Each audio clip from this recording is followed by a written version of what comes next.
안녕하세요. 조선시대 직업 이야기를 들려주는 제주대학교 강문중 교수입니다. 오늘 여러분께 들려드릴 조선시대 직업 이야기는 주로 극한 직업들입니다. 사실은 예나 지금이나 힘들지 않은 직업은 없어요. 그러나 그럼에도 불구하고 정말 힘든, 심지어는 목숨을 걸고 하는 직업들, 죽은 시신을 처리한다거나 혹은 똥이나 오줌 같은 분뇨를 처리한다거나 이런 직업들입니다. 혹자는 이제 사람을 죽여야 사는 사람들도 있고요. 그렇습니다. 오늘 그래서 이 분야에 처음으로 여러분들하고 만날 직업은 회자수입니다. 회자수는 일명 망나니로 많이 부르죠.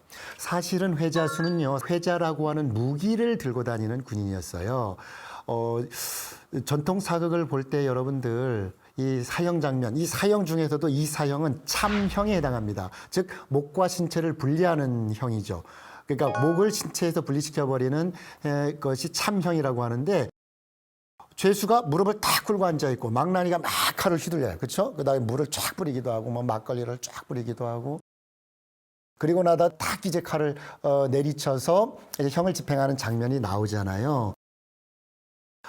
불가능합니다. 이것은요, 전통시대의 참형을 집행하는 장면이 아닙니다. 그렇게 목과 몸을 분리시킬 수 없습니다. 불가능한 거거든요. 사실은 굉장히 어떤 많은 기록들과 이미지들이 남아 있어요. 이 형을 집행하는, 참형을 집행하는 그 장면들이 어떻게 집행을 했냐면, 죄인을 형틀에 묶습니다. 그리고 땅에 엎드려요. 목에 이렇게 평평하게 이렇게 눕힙니다. 손을 이제 뒤로 이렇게 묶게 하고, 그리고 이 목 바로 밑에 나무 목침을 이렇게 딱 갖다 놓아요. 그러니까 사람이 이렇게 눕혀 있는 겁니다. 그리고 회자수가 여기에서 회자로 이렇게 목을 딱 쳐서 이제 형을 집행하는 겁니다. 쉽게 말하면 단두대의 원리를 그대로 이용한 겁니다. 그러니까 회자처럼 아주 무겁고 둔탁한 무기이기 때문에 이 형을 집행하는 데 도움이 되는 도구입니다. 그래서 회자를 사형 집행에 사용하다 보니 사형 집행자를 회자수로 불리게 된 겁니다. 아까도 말했다시피 단두대 역할하고 동일합니다. 그런데 우리가 정말 실제로 눈물을 흘렸습니다. 이거 토론을 할 때, 우리 저자들이 모여서 토론을 할 때 어떤 자료를 봤냐면, 고통과 죽음의 공포를 돈으로 거래하기 시작해요. 누가? 회자수들이. 소위 망나니들이. 그렇습니다. 그러니까 무슨 말이냐 하면, 사형수가 사형장으로 끌려갈 때 접근을 합니다. 가족들에게 접근을 해서, 야, 뇌물 좀 줄래?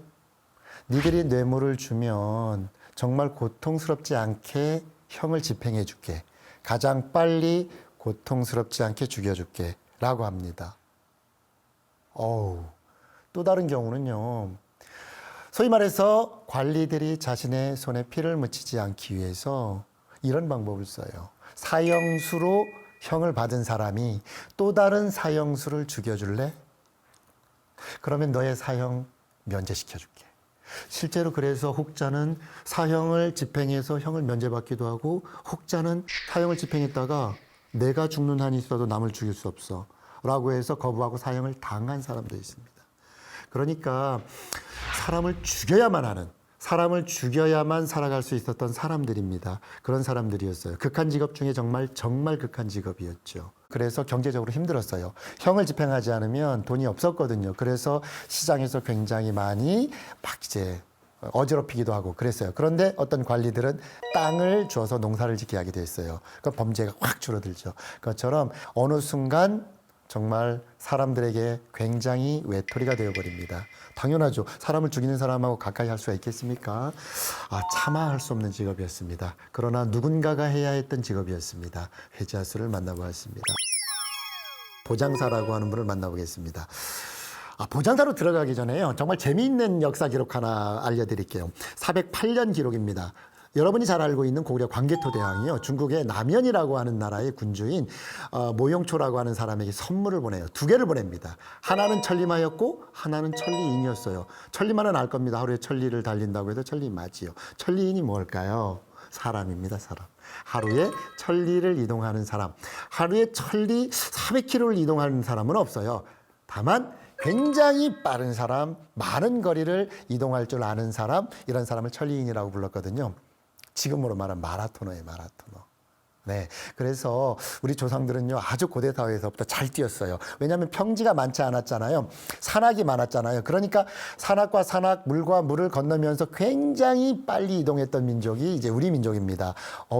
돌아가신 송기종이나 또는 황영조 선수처럼 우리가 마라톤으로 올림픽에서 금메달을 따는 건 당연한 거예요. 우리는 그런 DNA를 갖고 있는 민족입니다. 왜 제가 이런 이야기를 굉장히 장황하게 했냐면 보장사는요. 알릴 보자의 문서장, 그렇게 해서 보장사는 다른 말로 말하면 고을과 고을 사이에 공문서를 전달해 주는 사람입니다. 지금이야 전자결제로 그냥 온라인상에 딱딱 그 문서를 보내면 됐지만 예전에는 공문을 직접 배달을 했거든요. 이거는 뭐 1980년대, 90년대까지만 하더라도 뭐 관용 차량을 동원해서 이렇게 그렇게 했습니다. 그런데요, 생각해 보십시오. 날씨가 그냥 좋았을까요? 항상 맑았을까요? 눈이 오기도 하고 비바람이 치기도 하고 또 먼 거리를 가야 하기도 하고 너무너무 힘들었을 겁니다. 그런데 그 비용을 관에서 식비라든지 뭐 교통비라든지 이런 걸 다 주지 않았거든요. 그러니까 얼마나 힘들었겠어요. 그리고 늦었다 형사처벌을 또 받았어요. 너무너무나 고된 직업이죠. 그래서 지방관이 오면 제발 이 보장사를 좀 없애주세요. 보장사를 좀 면책시켜 주세요. 이런 말들이 굉장히 민원으로 많이 들어와요. 굉장히 좋은 사례가 하나 있어요. 19세기 구례군 읍지 중에 하나인 봉성지, 봉성이라고 하는 마을의 기록입니다. 봉성지가 있었는데 여기에 이제 이게 굉장히 디테일하게 나와요.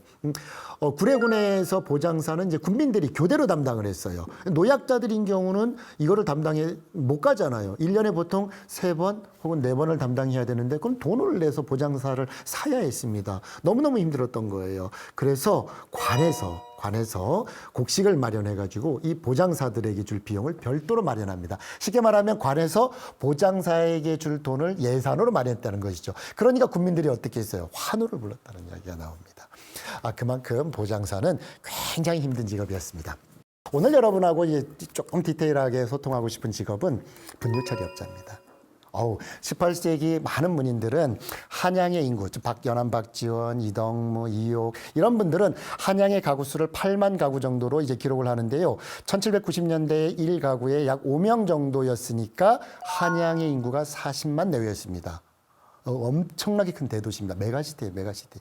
여러분, 한양이 어디냐면 용산과 종로 일대를 말해요. 그러면 용산과 종로 일대 40만 명이 살면서 이분들이 마실 물이 필요했고 땔감이 필요했고 이거 소위 말해서 인구학에서 가장 중요한 거거든요. 마실 물이 얼마가 있는가, 땔감이 얼마가 있는가를 어느 정도 계산이 되어야 인구를 이제 측정할 수가 있었습니다. 더 중요한 게 배설물 처리입니다. 또 18세기 후반으로 들어가면 박제가의 북화기에는요 정말 재미있는 글이 있습니다. 글 제목이 똥걸음입니다. 똥걸음. 그런데 한양 성내 사람들 그리고 동물들의 분뇨로 넘쳐나서 이 악취가 말도 못했고요. 그 다음에 길가에 똥들이 막 덕지덕지 붙어 있었대요. 큰 비가 오지 않으면 씻기지도 않아. 이처럼 사람의 분뇨나 축산폐수가 한양에 넘쳐났어요.